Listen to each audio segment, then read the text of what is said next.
Kampes, aware ka bang may international competition sa kusina?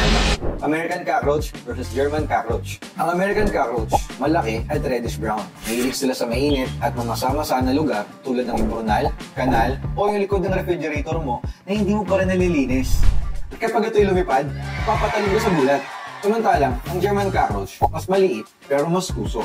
May dalawang dark stripes sa likod at mahilig sila magtago sa mga cabinets, loob ng toaster o sa likod ng microwave. Minsan, magugulat ka na lang. May audience ka habang nagluluto. At alam nyo ba, paborito rin nilang mainit-init na lugar, kaya kahit sa likod din yung TV, pwede rin silang tumambay. Pareho silang mabilis magparang.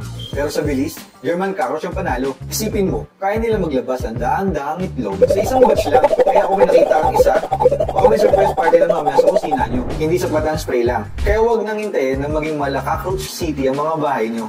Ayos ba?